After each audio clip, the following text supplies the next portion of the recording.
Hey, Typology Tribe, Ian Cron here. We're so glad you are back with us. Again, as always, I'm joined by my friend Anthony Skinner. Ian Cron, how are you doing today? You know, I am fantastic. I have my entire crew at home here in 12 South Nashville. Yes, if you were next door into the house, you'd hear a lot of clanging dishes because the table is being set for a party tonight. Yeah, we have a big party and the kids are putting it together. I want my friends to meet Kale, her wife Marge. Yep. We've got Maddie, her husband Paul is here. My son Aiden is here with his girlfriend. And by the way, her name is Max, and she's a prize. We have given the imprimatur of approval. And so we are just, you know, it's there's a lot of life happening. There's a lot of Enneagram numbers in there. Okay. Definitely. So check this It's all out. covered. No, so Max is a 1. Yeah. Aiden is a 7. Mm-hmm. Maddie is a 9. Yep. Paul is a 7. Yeah. Okay. Kale is an 8. 8. Marge is a 6. 6. Annie is a 9. 9. And I'm a 4. Oh, you're just missing a 5. And once And a again, 3. yeah. I am the only person in the feeling center. Everybody else is in the gut or head triad. I am the only as like any good 4 would be. I'm the only one. You need to stay over here right now, I feel misunderstood all day long, right? Oh my gosh. Well, it's going to be a fun party tonight. I know. It is. I know. We've got a ton of people coming over. And you know what we've been doing this week that's been really fun? Besides drinking this? Ora Bora. Oh, those of you who can't see me right now, I am drinking Ora Bora, which is the finest flavored sparkling water out there. It is each of them has a fruit. Yep. And an infused, like right now, what are you drinking right now? I'm Basil drinking berry? the basil berry, yeah. Right. I think I got the watermelon peppermint going on over here. It is so good. Ora Bora. Check it out, everybody, on I think it's Ora Bora, AURABORA.com. It's slamming. Fruit, real extract, no sugars, 0 calories, and it tastes amazing. These things are awesome. Yeah, and so we have been drinking Ora Bora while watching movies. Last night we watched the old, not the more recent one, but the one from the 70s, The In-Laws with Peter Falk and Alan Arkin. Oh, that's awesome. Oh, so good. Oh, that's awesome. It is so fun to watch old movies and just movies and shows in general with the family, you know. Yeah. Which, you know, one of the things we didn't get a chance to do, which I'm going to do probably tomorrow, is binge watch the new Hulu show Cruel Summer. Yes. And I'm going to watch some reruns of the ABC sitcom My Wife and Kids. Yes. And I'm going to watch Taken, the show Taken, which was on ABC, right? Yeah. That was I want to see this. I know, man. It's going to be really good. And do you know why I want to see it? Well, for lots of reasons, but the big reason is that our guest today, yes, is a member of the cast of all of those shows. Yes, right, a major cast player. We're not talking about somebody like waitress number 2. This is a person. You know what I'm saying? Like, this person is legit. This is Brooklyn Sudano. Now, those of you who may have listened to our show with Abner and Amanda from Johnny Swim, the musical duo Johnny Swim, this is Amanda's older sister. Yep, that's right? Yeah. And she was delightful. And what I loved about this show was that she didn't know her type. Yes. And I always love that. Yeah. So we spend the whole show trying to determine maybe what she might be, right? Right, because she typed on one test she took as a 4, another one as a 1. Amanda said she was a 1. You know, she came out as a 2 on she something. came out as a 2 on another. And so we just started to tease it out. And one of the things I love about it is helping people actually listen to, regardless of whether you are 1, 4, or 2 listening to this show. Yeah, you're gonna be able to hear the kind of conversation that could happen as a person is struggling to figure out type. Yeah. Right. And so I mean, she was delightful. And I think the encouragement is to be patient with yourself. You talk about, what did it take you? A long time. Never mind. Yeah. So I mean, you know, just be patient with yourself, and we go through this process in the interview, and it's good. It is good. So without any further ado, Anthony, let's get to Brooklyn Sudano.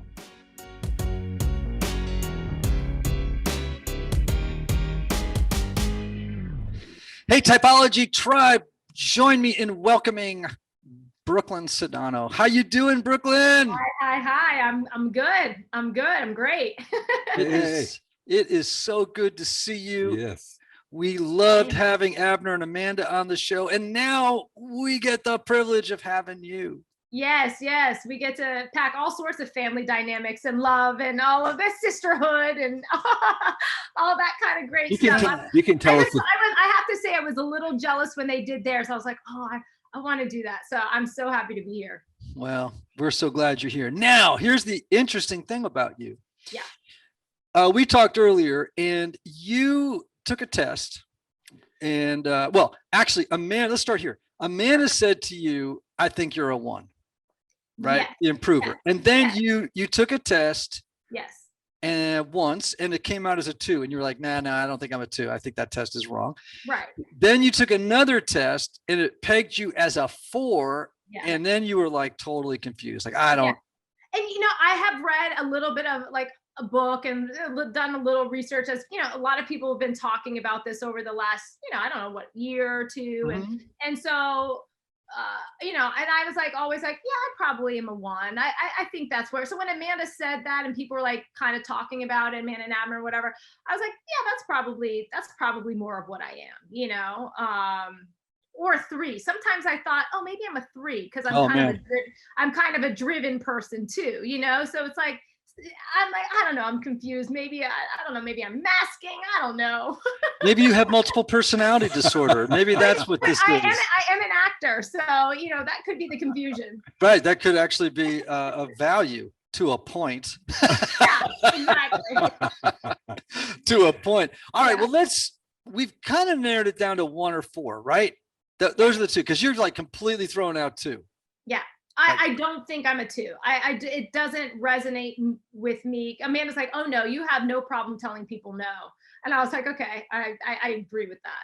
Right. So I do relate more to the 1, but I will say because I always kind of focused on the 1 when I was like reading up on it.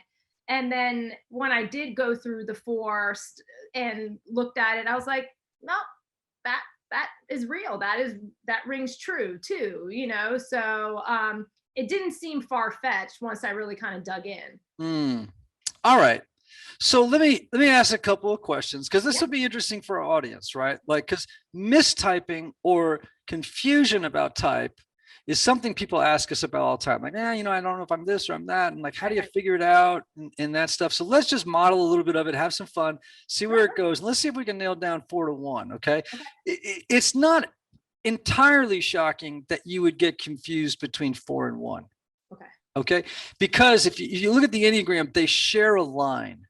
So there's going to be some 1 and 4. There's going to be some 4 and 1, right? So that can cause some blurriness along the way. Okay. There are some really striking differences though, that'll make it maybe a little easy to maybe peg this, but I want to start here. So you played Vanessa Scott on the ABC sitcom, My Wife and Kids, right? Mm-hmm. Describe that character to me.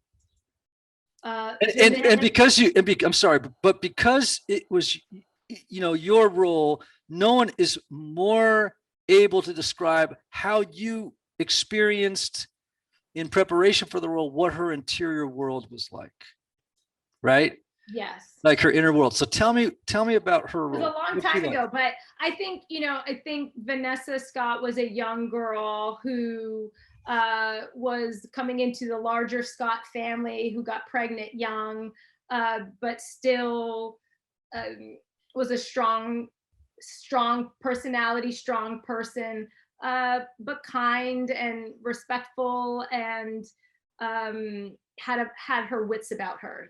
She wasn't like a pushover. She was kind and warm, but she also had a point of view. What was her point of view? I think she the guy that I played opposite of, his character was kind of like a bumbling, kind of not always making the brightest choice. And I think she was not afraid to direct him and say, no, I don't want to do this. And, but still wanting to partner with him and like, let's do this together and take this leap into, you know, one of the big storylines is I got pregnant and all of this stuff. And we were young and like, let's do this together, and being willing to, you know, take on that challenge. Okay. So based on what you know about the Enneagram, and, you know, feel free to pass on the question. Yeah. Could you guess what her Enneagram type was? No, I probably don't. I mean, no, actually, Okay. it's been a minute, so I would have to really, maybe a 9. Maybe Okay. a 9. All right. So then you played Asha Flynn, right? On Yes. the NBC series, you know, Taken. Taken. Yeah. What's that character like? She was much, I mean, she was much older, but she had a definite, like, when something was right, it was right. When it was wrong, it was wrong. And she was trying to search for the truth.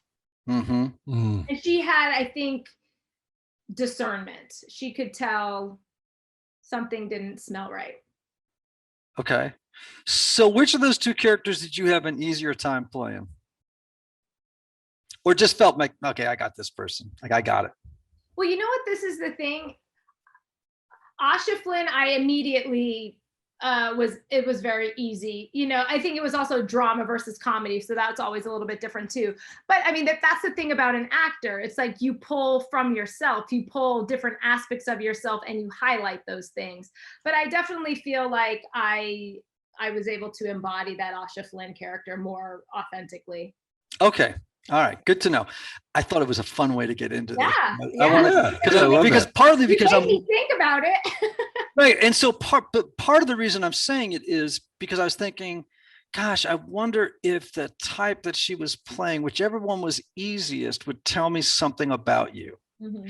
Which, by the way, actually does, when you're doing typing interviews, that's the kind of stuff you want to, it's not just tell me if you're this, tell me if you're that. It's like coming in sideways at things when you're typing people is really sort of advanced typing, right? But really, really helpful. Yep. Really, really helpful. Right.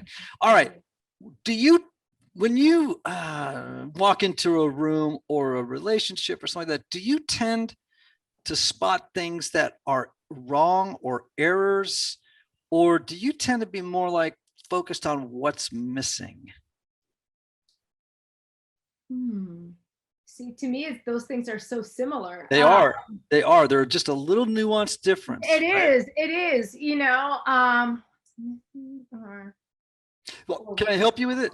Yes, please. Okay. All right. So when you walk in, hard for me. That question is hard for me. I'll be honest. Okay. Yeah, of course. So you walk into a room and there's, your eye just happens to catch something is off. Right. And it irritates you. It's almost like, okay, those books are out of line, or you know, it's like does your attention migrate to the mistake and feel kind of irritated and then feels like I got to go correct it. Right. Or do you walk in and you see what's not working and kind of feel a little disappointed? Like it's like, oh, well, you know, doesn't quite live up to my ideal standards. I feel like I can identify, have discernment about something. My MO is to, if I identify it, that I somehow want to make it better. Okay. All right. Sounds good. All right. So then my next question for you would be, when you think about aesthetic preferences. Yes. Right. Do you prefer something like precise and detailed? Or do you have more of a symbolic, expressive aesthetic where precise details matter less than the overall nature of the work? So I think that I do like precision. I do like things that have order. This office is not an example sometimes of that. But but I also am artistic. So even within that, I feel like it's still not like, it's not like I live in a house of just neutrals, you know, like it's like a neutral palette, but then there's like pop of color, you know? And so, Right. Sure. So, you know, I can I interject something here? I was talking to my husband and I was like, yeah, you know, I always peg myself for 1, you know, I'm a bit type A, a little bit of a perfectionist.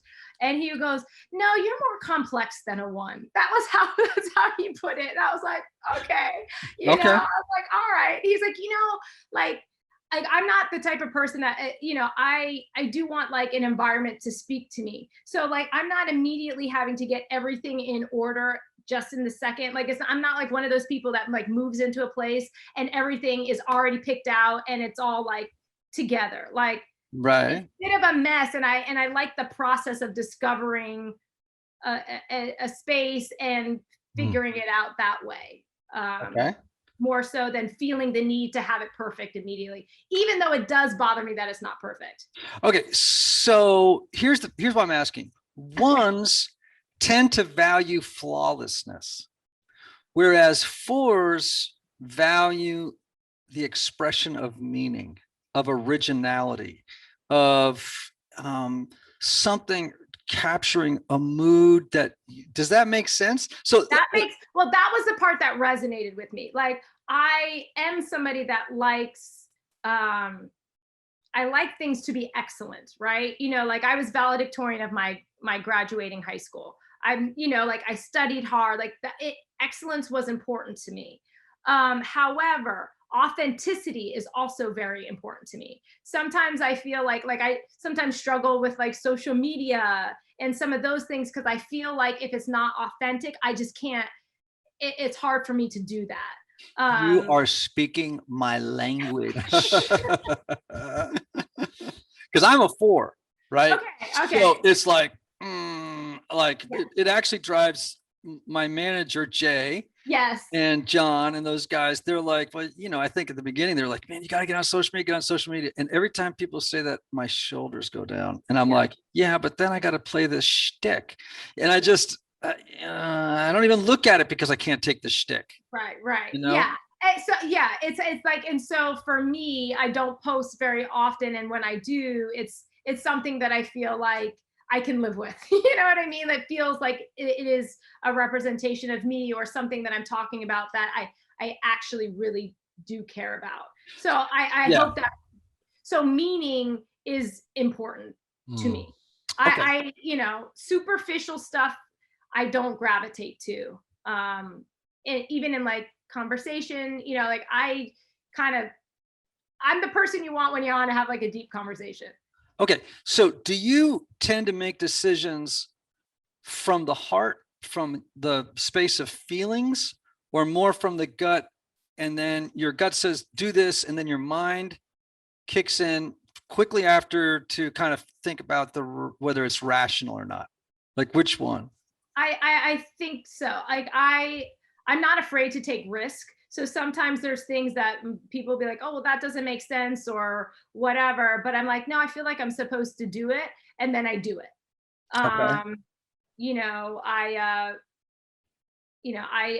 a driven person. So there's a lot of times where, you know, things that I may not even really be qualified for that I'm just like, oh, you know, but I learned to push through the fear and take the jump.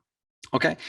Do you tend to be a black and white thinker or a person who is really comfortable with paradox and grays? So I will be honest, I used to be much more black and white in life. When I was younger, I was very much like, that's right and that's wrong. As I've gotten older, I much more believe in the gray. All right. Okay. I'm not helping you, am I? No. Actually, you are. Really good. And hopefully people are tracking with the questions, like which one is about a 1, which one's about a 4, because 1s are much more black and white. 4s are all about paradox and gray. And that's what I related to whenever I did look at the 1s. I knew that about myself. But as I've gotten older, have more life experience and lived experience, I'm much more comfortable with the gray area. Right. But at 21, you were a black and white thinker. Yes. Okay. Probably so. All right. Yeah. Let's go back to 21%. When you were 21, would your aesthetic preferences been all about maybe precision would have been more important aesthetically than, let's say, all about meaning and existential kinds of answers being thrown around, or you know what I'm saying? Like, Yeah, probably more so of, yeah, like I'm put together. People feel like I'm a put together person. I okay. present very put together. Mm-hmm. Mm-hmm. How do you feel, by the way, when people are late for meetings? It bugs me. Bad, huh? Yeah, bugs me. Well, it's like not bad if they acknowledge it. If they don't acknowledge it and they're just like, oh, da da da, it's not. I mean, if it's like a 5-minute or a 10-minute thing, that's life. But Right. if it's like a real like disregard of somebody's time and that kind of thing, that bothers me because I feel like it's disrespectful. Uh-huh. All right. So, another question for you would be, do you like clear rules and structure, or do you feel like sometimes like too many rules kind of inhibits creativity? Both. Now you're not helping me. I'm helping you. Well, I feel both are true though. You know, I'm a person that I write things down. I like to have a certain order to the things. I'm not I don't get like, if things are not, if they don't go exactly that way, I can flow with it. Because I understand that like sometimes surprises are like the best, are the best thing, you know? Mhm. But I do like, I'm a list maker and that kind of thing. All right, I'm going to give you 3 statements, Okay. and I want you to tell me which of them sounds and feels most like you. It does not have to describe you. Remember, with the Enneagram, if you just fulfilled 70% of the criteria for any Sure. type, Sure. it's probably your type, right? Right. So you're never going to go like 100% accurate. Right. You know, Yeah. just in the beginning, you might say, it sounds more like me than. So which of these 3 statements sounds more like you than the other 2? Okay. Okay. I have a need to perfect myself, others in the world, to avoid blame and criticism. And it's important for me to be right. That's the first one. Okay. Second one would be, I feel this need to be special and unique and original and authentic. And I need to be special and unique because deep down inside, I feel like there's some kind of broken, deficient self. I don't know what this unnameable Achilles heel or fatal flaw I have is, only that it's from a long time ago. And it has rendered me kind of unworthy of love and relationship. And so in order to find that love and relationship, I have to be special and unique. Okay. Mm-hmm. The last one is, I have a profound need to succeed, a driven, powerful need to succeed, to appear successful to others, and to avoid failure at all costs. Whew. Okay. I can repeat any of them if you're. No, I know. So, okay. So 3 is I need to succeed at any cost. I don't like failure, that's for sure. But you know, I think, because I'm trying to think of me as a kid. Like me as a kid was like, I did like to be right, you know, but I also didn't like to fail. Like I'm a Capricorn, right? I don't know how like astrology plays it, but like I'm a Capricorn, you know, like I'm a driven person. Like I've always been like, I'm going to, but the thing about wanting to feel special does also, that's what I'm saying. It like all of this stuff like feels like it resonates because it just kind of like, you know, I think if you think about the family that I come from, you know, my parents were very successful, but we were also artists, and creativity and self-expression was also super important. But I was very hardworking in school and very driven, and to the point where at a certain point it got to like an OCD perfectionist level of like, I would study for a test and make myself sick. Like I would like have stomach anxiety and that kind of thing. So that's where I tend to feel like I was more like a 1, because it was like this need to have things like to not to like get 100 on the test. You know what I mean? Right. Now a 3, this is where 3s and 1s get a little confused, right? 3s want to win. They want to get great grades. They want to do all this stuff, but the motivation for it is very different. Like ones are really afraid of making mistakes, of doing things wrong. Right. They're afraid that they're going to get blamed or criticized, or they're just frightened of mistakes. Yeah. I feel like that's probably more of it than like a win at any cost. You know what I mean? Like, yeah. Kind of a thing. It's not like a competitive thing where I'm like trying to beat the other person. It's like, it's myself. Like I'm fighting against myself. Do you have a really harsh inner critic? Yes. How bad? It's you know, I've had to, as I've gotten older, I'm less critical of myself, but it's hard for me to sometimes feel content with how something is. Somebody might be like, oh my gosh, that's amazing. I'm like, yeah, but I got to fix this thing here. Right. Okay. And then like when you watch a playback of something, but it's in the can. I don't like watching myself.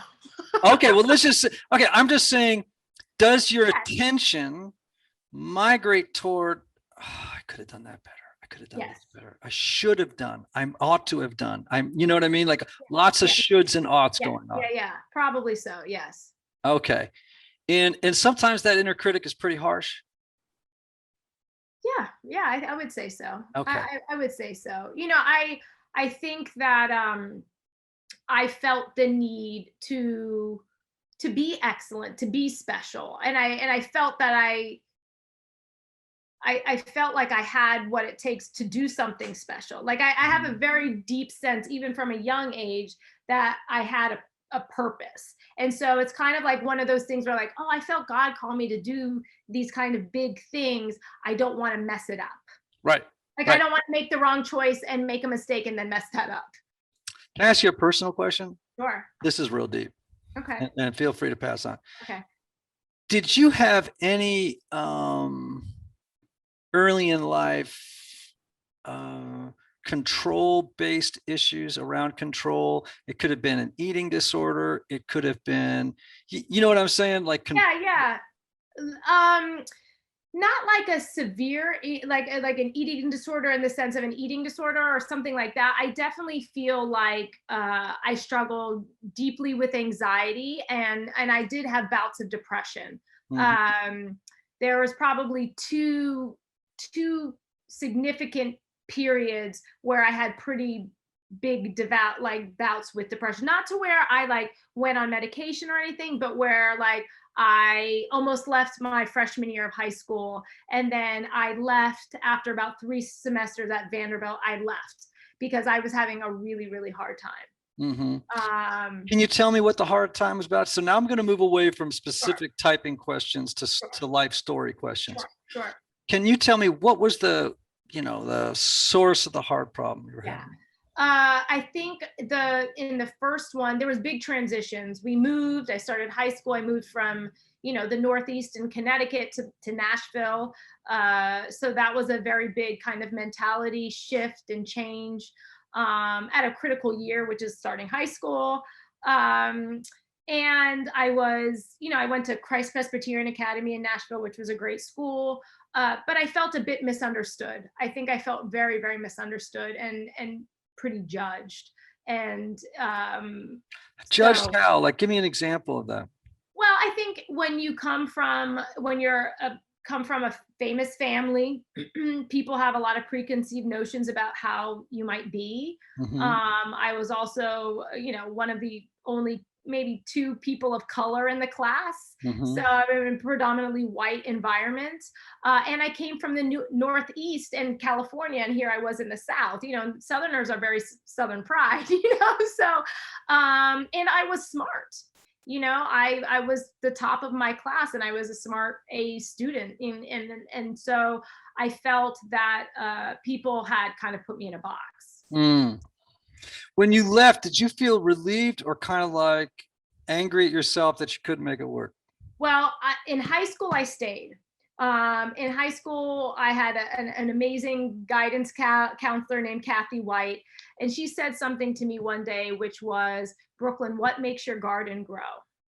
And that stuck with me to this day. And it was like, okay, what am I doing that I feel like I have to do because people want me to do it? And what do I actually want to do? And so it shifted some of the activities I was in. And at that point, I started to build some friendships with women that I'm still best friends with today. And so I stayed. I pushed through that. The second time around when I left, there was other kind of dynamics at play. I was a little bit older. I had already been through something before. I felt that I needed to, it's funny, I left Vanderbilt and moved to New York. I needed a new environment. I needed some other people and experiences. And I'm glad that I did it. I didn't regret, I don't regret that choice at all. I mean, sometimes I'm like, oh, I should have got my degree, but I don't regret it. I think I needed that. Okay. So tell me about a time in your life when you failed, how it affected you emotionally, and how did you rebound?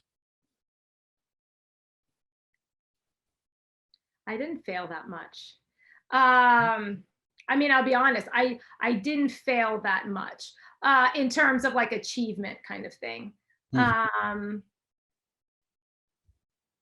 I didn't always get what I wanted.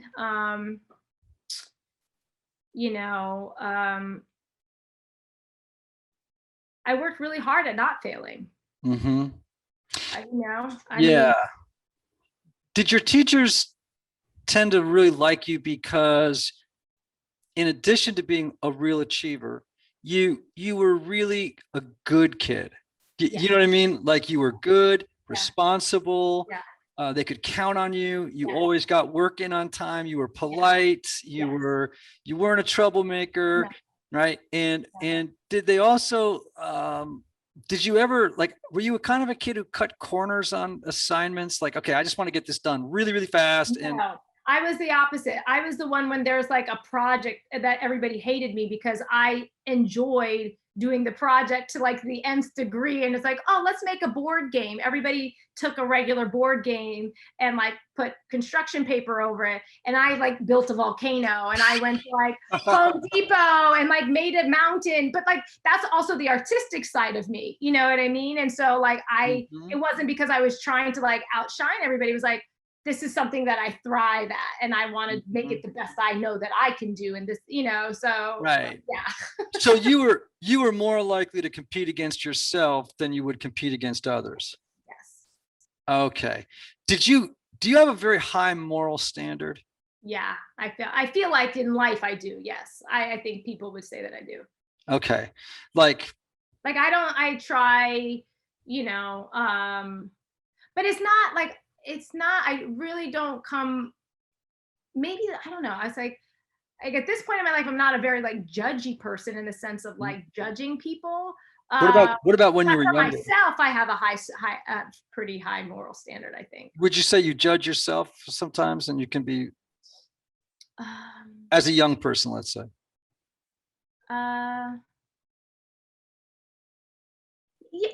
I wanted to get it right. I didn't want to make the bad choice. I didn't want to like disappoint my parents. I felt very blessed growing up and very like much that I was able to be afforded a lot of things and have a certain kind of life. And so I knew that I didn't want to take that for granted. And I loved, wanted to like, I wanted to live up to the circumstances that I was born into.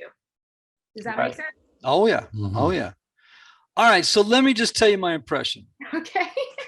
And I could be wrong. I always say that. I could be wrong. Okay. Sometimes, and I've said this to people a lot, it took me 10 months to figure out my type. So it is not abnormal to be uncertain for a while because you contain all 9 types. Right. There's just one that's dominant.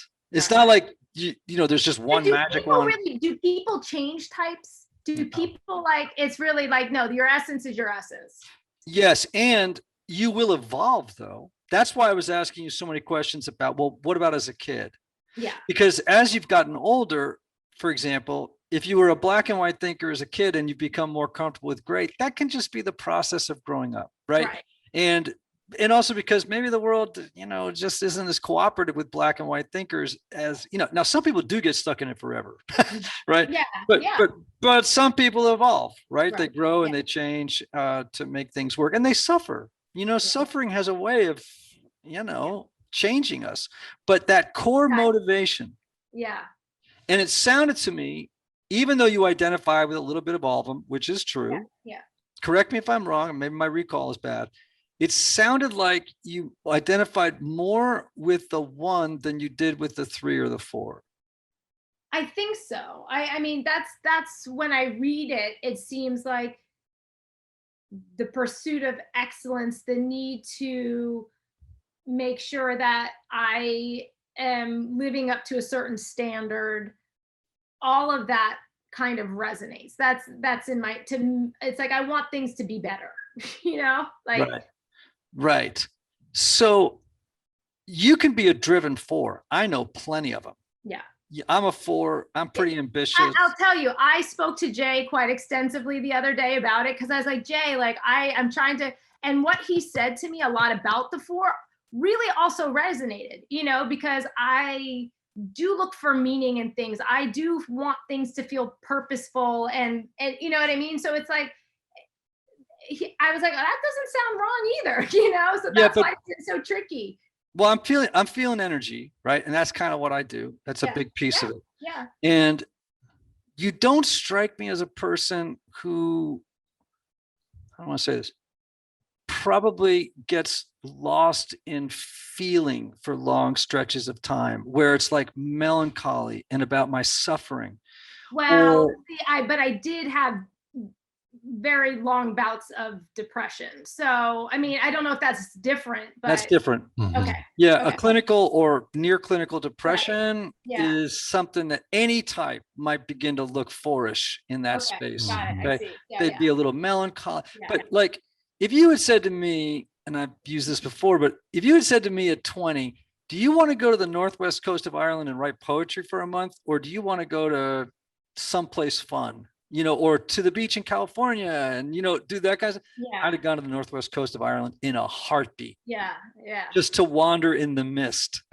Right. Yeah. Yes. I have lots of childhood memories. We grew up on a ranch. And one memory that comes back to me quite often, we had a very long driveway, is that I would walk the driveway by myself. And I would kind of like, and that might just be the creative part of myself. And I would daydream about, oh, well, what if this, like I have that quality. But it may not be the driving, like you were saying, it might not be the driving, but I do have that to a certain extent. Okay. Do you struggle with comparing yourself to others, feeling inferior, and then really envying their happiness, their normalcy, their seeming feeling of being at ease in the world? Do you feel like I do, because and this was one of the things I was trying to unpack for myself the other day, is that as I was reading some of these things on the 4, in the sense that and this may be in comparison to somebody like my sister Amanda, who, for we're 18 months apart. Things have always felt very harder for me. Things seemed very easy for her.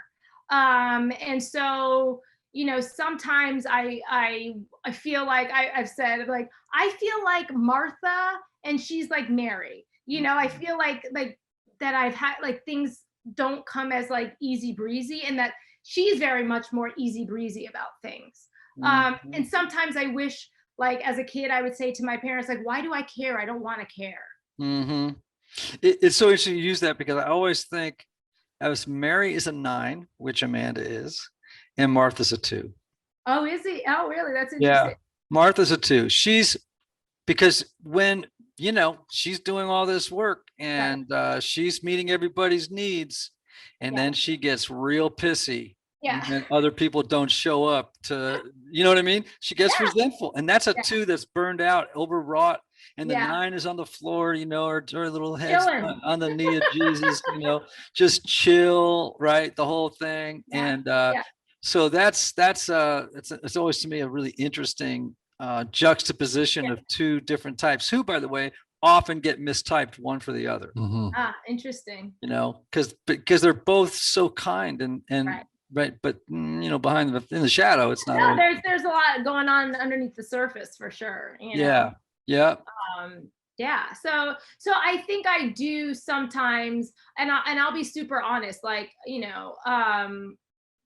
I will be like, do people think I'm fun? Am I not fun? Like, do people, you know what I mean? Like, I do struggle with that. I do think, because why do you, why I feel would like people? I'm more of a, I'm not like, and I think it may be because it's not like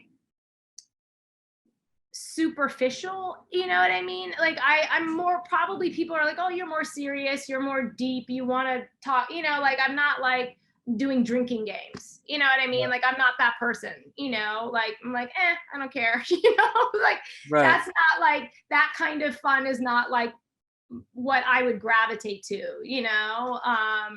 Amanda thinks you're a 1, right? Yes.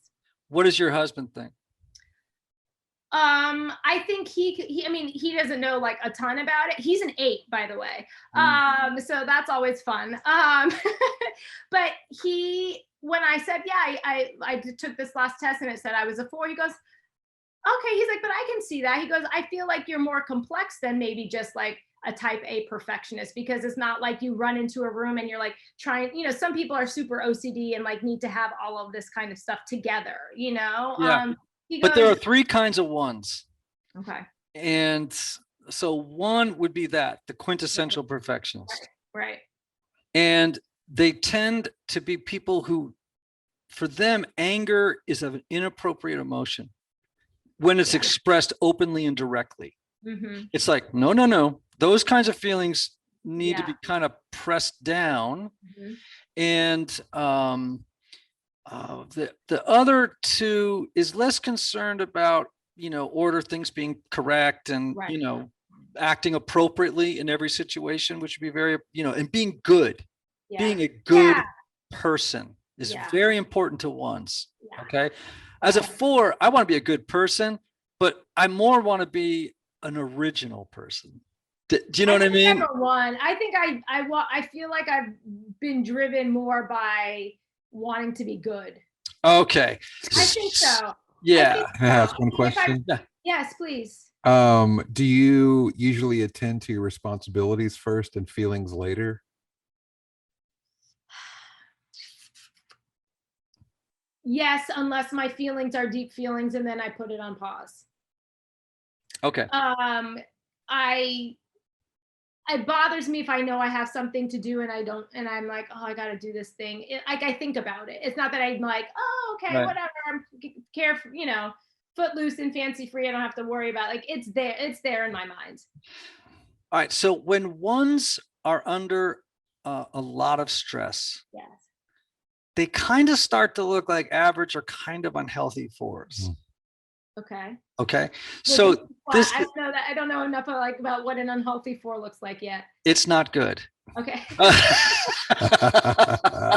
As is any type's unhealthy space, Tell me about it, Ian. Tell me about it. Well, we become very kind of self-absorbed. We're very focused on our own feelings. We can get lost in our feelings. We start to over-identify who we are with our feelings.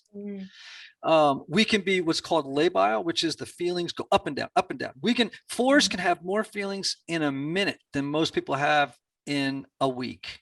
Yeah. Okay. Right. Tears to happiness to wistful to we have a name for so many different feelings. It's unbelievable. Right. If like, okay, let's go to acting world. Yeah. See, I've trained myself to do that, you know? So it's Yeah, like, I know, but it's hard to different. know, This is like, why, okay, so this is why it's tricky. So I would say, like, I'm trying to think of okay. Well, no, that may not be a good example. She might be a 5. let me tell you something, one thing. When I first started acting, I had a hard time being super angry, right? It was something that I wasn't as tapped into Mhm. because, and there's few moments, particularly like with my parents, because I was always the good kid and tried to be good and not disappoint. There was a few times that I pushed back and got angry, but that was not a go-to emotion for me. And that was something that I had to work on to access. Mm-hmm. So there would be a lot of 4 actors, not exclusively. Like you look at Anthony Hopkins, or who did Nomadland again? What's his name? Frances McDermott. Is that what it is? Yeah. Fantastic. She's very 5-ish. Yeah. Quirky, very much an observer, a little eccentric. I think she's a 5 with a 4, right? Tina Fey would be a 1. You know, it's very exact, you know, and she talks about her time on Saturday Night Live where it was like pretty tough because she couldn't get it perfect. But hey, guess what? It's 11 o'clock. Right. Too bad. You know what I mean? I think of, Bill Murray would be a 9. Right. Oh, yeah. Interesting. Really? Yeah. That kind of, go with the flow, kind of just, that sort of a thing. Johnny Depp would be a 4. That kind of like, just when you thought you got to the bottom of the well, there was more. Anthony Hopkins, a 5. Very observant, sort of emotionally detached. You know what I mean? Yeah. A great actor. He could play any of these 9 types, right? Oh, yeah. But okay. Do you watch Parks and Rec? I've watched like a few episodes. Dang it. Everybody's gonna hate me when I say that. Actually, a castmate of mine was on that show. Okay, so Amy Poehler. 2 episodes. Amy Poehler's character is a 1. Oh yeah, Amy Poehler. That's a 1. Whereas the 4 would be, what's her name? The one who's married to the 7, or you know what I mean? Like she's the one that's always kind of snarky. Oh, I don't know. Black hair, and she major like in Halloween studies or something like that. Oh gosh. You know what I mean? So I mean, bottom line is this: energy wise, everything else, you feel 1-ish to me. Yeah. That's Okay. And because you're an actress, you're studied in lots of type. Right. True. And you have, because ones can be insanely creative. It's not like it's not like one type has the market on, being creative. And that's the thing I would say, that like very much my drive in excellence it's a very creative drive in excellence. Sure.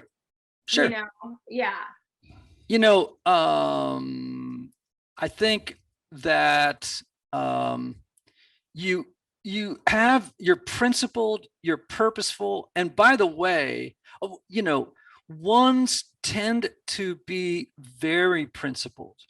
You know what I mean? Like, and being they want to know that their life has purpose. They want to know that there's a bigger cause being served. Right. I think, who I think is probably the quintessential 1 actress? Meryl Streep. I was gonna say Meryl Streep. All right, I'll take it. I think she is, though. And from what I hear, she's definitely a 1. Another 1 would be Katharine Hepburn. Just now, she was a particular kind of 1, but a 1 nonetheless. So I mean, I'm picking up 1. All right, I that's where I thought I was headed, so I was curious when that the 4 came, but listen, like I'm open, like I sometimes I'm like, I think I'm self-aware, but then I'm like, okay, do I not know? Like, am I doing something? You know what I mean? Like it. Yeah. But that does, all of that does ring very true for me. Well, just remember, the greatest mystery you have to face every day is you. Yeah. And it's very hard when you are the object of self-awareness, right? That's why sometimes people who know us oftentimes know us better than we know Right. ourselves, because they're Right. looking at us from the outside objectively, Yeah. Yeah. right? At behaviors and attitudes and history Yeah. and all that stuff, right? And I think, you know, it sounds to me like, did your parents when you were growing up, did they ever say to you, honey, it's okay, like calm down, you know, you don't have to work this hard, you know, we want you to have more fun. Yes. And I'd be like, don't care. I'd be like, I gotta get this paper, and they're like, don't do it. I'm like, but I have to. Okay. You know? Yeah. Mhm.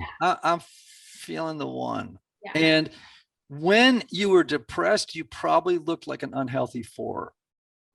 Maybe. You know what I mean? Oh yeah, no, for sure. Because yes, it becomes very that's one of the funny things, like, or not funny, but interesting things of like when people are like, oh, you were depressed, you don't seem like a depressive person. And I was like, well, you know, depression is like narcissism, because it's all very internal. It's all about how everything relates to you. And sometimes it's hard to Right. get on the outside of that to have the objective truth, because you're so kind of in your head about. And the one goes to 4 in stress. So that's what I'm saying. Yeah. Right. And so and the word I would use probably different than narcissism, which is sort of an actual psychiatric term. I would probably say very self-referential. You're just all referenced on self instead of other. Yeah. You know, now this is interesting because you said that once you took a test and you came out as a 2 and you were like, I don't identify. Right. No. Yeah. But the reason you have no problem saying no. Okay.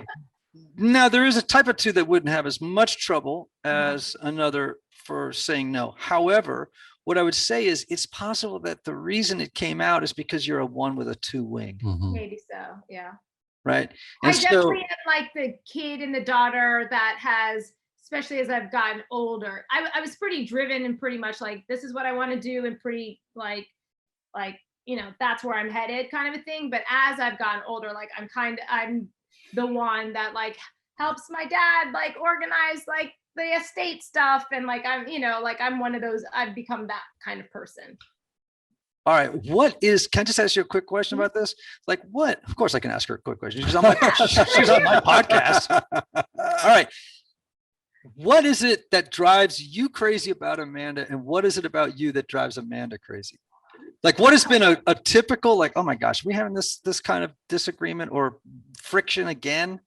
Oh, well, we're both strong. I mean, you know, Amanda is a 9 and can easily go through with something, you know, like go along for stuff, but she'll cut you. Like, like she will bring up something from like when we're like 3 years old. No, but she's the first one to admit it. Abner is too. She'll bring something from like when we're 3 years old and she'll like lob it. I'm like, seriously? Like you're going to bring up something from when we were 5? Oh, nines don't forget. No, and that's the thing. Like, I'll be like, I totally don't even remember that, and she'd be like, remember you did that thing? And I'm like, what are you talking about? Like, how is that even a thing anymore? Like, we both grown since then, you know. Right.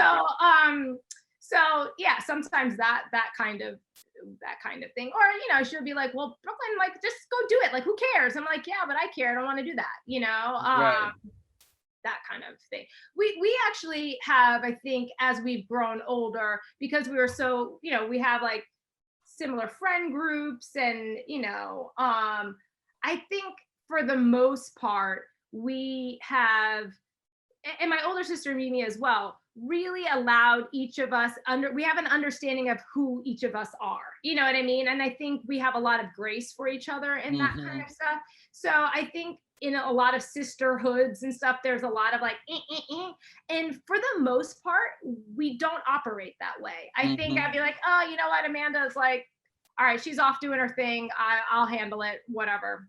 And that's just Amanda, you know, like they're off like on a trip and I'm dealing with the estate stuff with my dad. You know what I mean? Like that's just kind of, but I think we all know our strengths and weaknesses. So I don't think we count any of those things against each other, really. Have you ever thought, it doesn't sound like you have, but let's say at 21, you were dealing with estate stuff. Would you possibly have felt like this is the right thing to do? It's the principled thing to do. I need to do it because it's the responsible thing to do. And I just can't figure out why Amanda is so much more relaxed about it Yes. and not showing up to do the right thing she's on. You know what I mean? Like would that have bugged you a little bit? Well, yeah, I think it's more that like there's certain things I'm like, well, she's, there's value. There's some of the showing up and the responsibility, there's value in it, or I think so, like Mhm. there's value there. There's things to learn or, like I would be the one sitting with the adults, like I would want that wisdom and whatever. And she'd be off, with our friends doing whatever. And I'd be like, no, I want to sit here with the adults. And be like, why are you sitting with the adults? So Did adults oftentimes say about you as a kid that you were very adult? yeah, like, oh, you're like an old soul kind of a thing. Yeah. Right. All right. Last question. Like my fourth grade teacher told me one day you'll run Wall Street. Like that's Okay. like, at the school announcement, like she's given a description of everybody. One day Brooklyn will run Wall Street. Like Now, that's the kind of kid in the fourth grade that, that Right. was the perception I had. right. Now, everyone listening right now who knows the Enneagram is thinking you're a 3, and I want them to stop. Because that's a stereotype. Everyone thinks the 3 is going to run Wall Street because they're so ambitious and they want the money and it's all about that and blah, blah, blah. A 1 could run Wall Street for an entirely different reason, Yeah. right? It's be a whole different reason, but they could do it. Yeah. It's just for a different reason Hmm. that they Yeah. would be successful at it. So with your husband, who's an 8, Mhm. and you're Mhm. sure he's an 8? Oh yeah. Okay. So he's a hardcore, honest. There's no doubt about his 8-ness, and it was just Right. reaffirmed by the last test he took. So Okay. So what is a typical point of contention between you? Like what's a common friction point between the two? Sometimes just like he'll be speaking the truth, but it's like the way that you speak the truth, like like he's can be very cutting, and so sometimes I'm like, you can say that, but you can say it with a little bit more sugar on it, Right. and he can be pretty critical, on things, and sometimes, to be honest with you, it's like I'm already hard, like I'm already like kind of, like hard on myself. So if like there's something that he comes at me at, I'm like, I know, like I'm doing all of these things already. Like, I don't need to hear that. Rah, rah, rah. So Right. Okay. That's very 1-ish. Mhm. Like a 1 would say, it's almost like 1s are sensitive to criticism. Yeah. Right. Yeah. And when someone criticizes them, it's almost like they want to say consciously or unconsciously, don't you know, I know that I am not living up to what you know what I mean? It's like, why are you adding your voice to the choir of critics in my head? Probably. Yeah.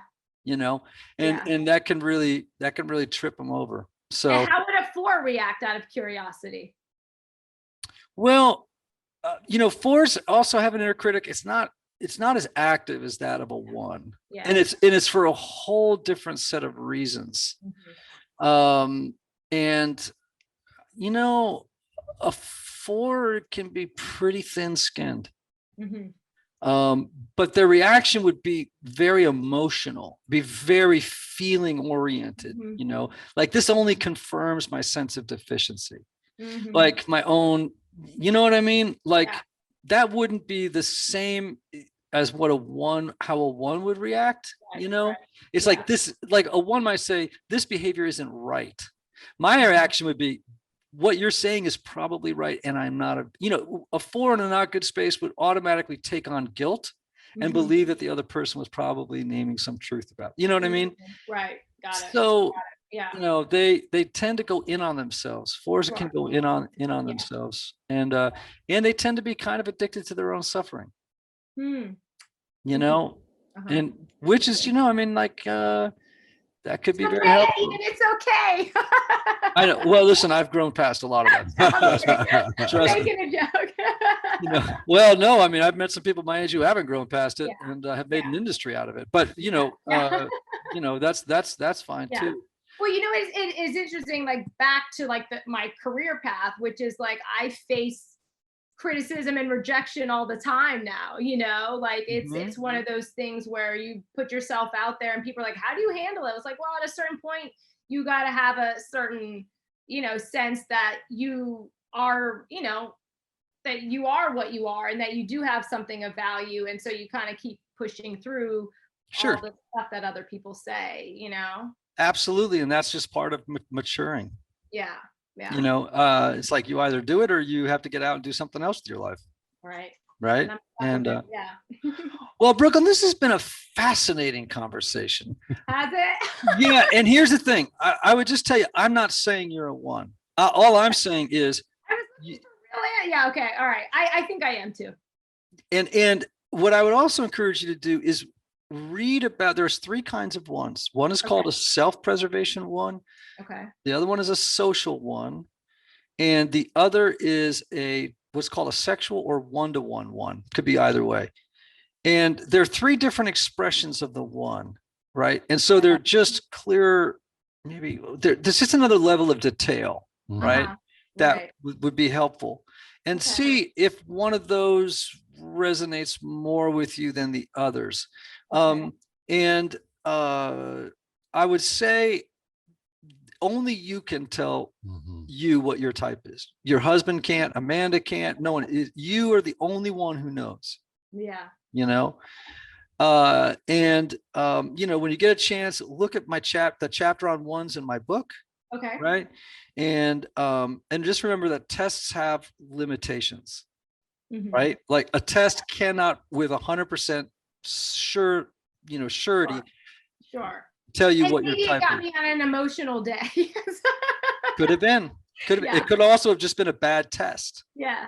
Yeah. Yeah. you know, or it can be that you know, again, it can be I didn't have enough coffee. It could be Right. whatever the case may be. You know, I just heard bad Yeah. news and I felt depressed, or Sure. who Sure. knows what. But Yeah.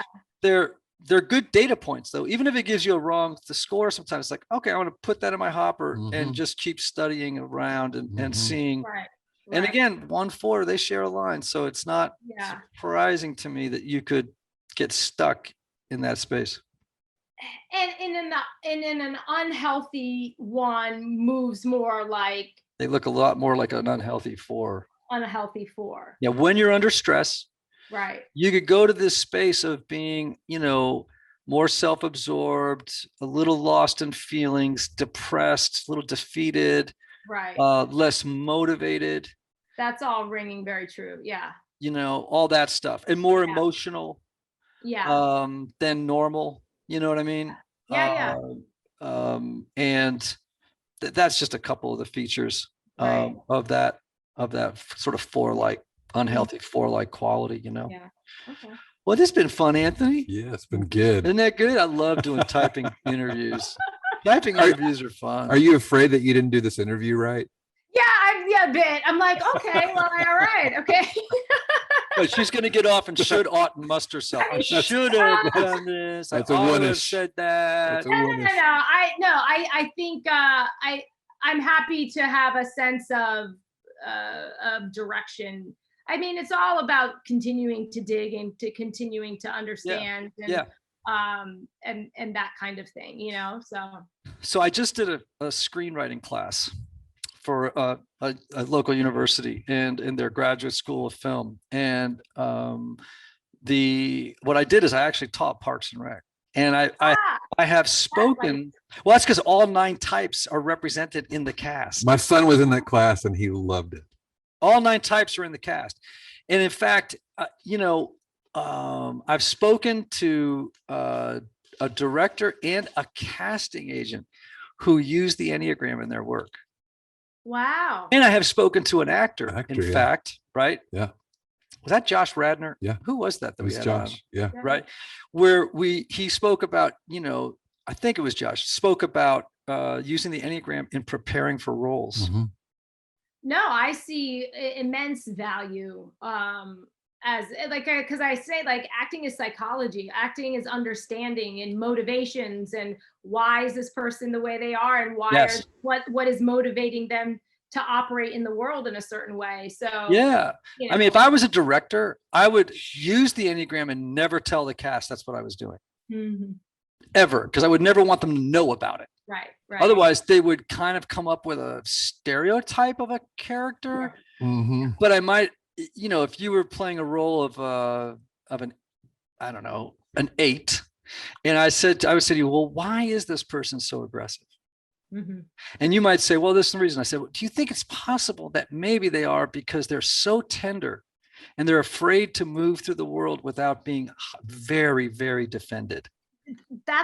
Those are the questions from between actor and director and castmates, and these are the discussions that we have. I mean, it's like what is motivating these things, you know? Right. In order to recreate it and to have it actually ring true and have audiences respond in kind and saying, oh, like that resonates with me, it has to be truthful, and that is the groundwork for all of that. So you saw Lady Bird, of course. Yes. The film Lady Bird. Yes. So there's a great Enneagram movie. Dad is clearly a 9. Mm-hmm. He's a peacemaker between mom and daughter. Yeah. And he's kind of, he doesn't like the conflict, and you know what I mean? It's like, right. Daughter is clearly a 4. Right. Oh yeah. She is all 4, right? Mom is 1. She's not a very healthy one. Lacks a lot of self-awareness. Right. Doesn't understand, right. And so if I were working with that cast, I would have said, you're doing a great job. Like, you're really nailing these parts. Like, and I don't know drama. but I don't even know what, obviously I don't know the conversation the director had with them. Right. But like, I would say to them, I'd be like, to the dad, I'd say, so what's motivating his behavior where he's kind of afraid to stand up to mom, and he loves daughter, and he's just trying to behind the scenes to make everything right. What do you think is, you know what I mean? Yeah. And if I knew the Enneagram, I might think I have a pretty good insight into this. I don't want to tell this actor what it is, but because I don't want to do their work, I want it to be, coming from them, but I could lead and guide a little bit in a way that I think would be really helpful. And yes, if anyone's listening in the film business, I am available for consulting. No, but I think in terms of, but I think that's I'm getting into directing myself. And I think it's asking the questions. It's knowing, like, the great directors don't tell you what the answer is. They ask you a question and have you come up with the answer within yourself as the actor.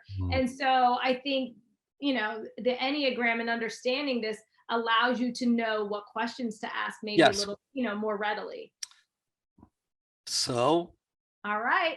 When we're not on a podcast, let's talk about it one day. Yeah. I'm so fascinated by it, like how it can be used. When we did this class, it was so fun. No, I can imagine. Man. I can imagine, I think that it makes complete sense to me. That all makes such complete sense. And I wish I could have taken that class. That would have been awesome. Oh, it was a fun day. Fun day. Justice loved it. Brooklyn Sudano, we had so much fun with you. Thank you. You want to tell, do you have a website of your own that people can go to and check out what you're doing? Website, I'm on mostly, you probably have all the newest information probably on social media, on Instagram, which is just at Brooklyn Sudano. But my show Cruel Summer is airing now on Freeform and Hulu, and you can binge it. And I think, it'll be a fun ride. Folks are liking it. So yeah. Sweet. Well, I love your sister, Amanda, and now I love you. Who's left in your family? Oh, we got a whole crew. We got a cast of characters. So, well, we'll send the next one over. Send the next one over, because I'm ready. I'm loving on your family, and I hope we can, stay in touch. And seriously, do get in touch with me when you're in Nashville if you have a spare moment, and we can have coffee and hang. Don't hesitate to give us a call. Min and Abner certainly have my number, and I can get it to you otherwise too. Okay, great. Yeah, no, fantastic. I thank you so much for the time. It's been very insightful. Very, very insightful. So I'll have lots of questions when I see you. All right, bring them. Write them down. Perfect. I did notice, by the way, when I was talking to you about the different subtypes of ones, that you got your pen out and you were starting to write them down. Good. That's very one, isn't it? That's very one. Yes, it is. Not exclusively one, right, but in this situation, pretty one. You want to make sure. And I am going to look those up. And I will be ready. Yeah. That's right. Hey, typology listeners, we love you. And remember these words. May you have love. May you have joy. May you have peace. May you have healing. And may you have rest. Until next time.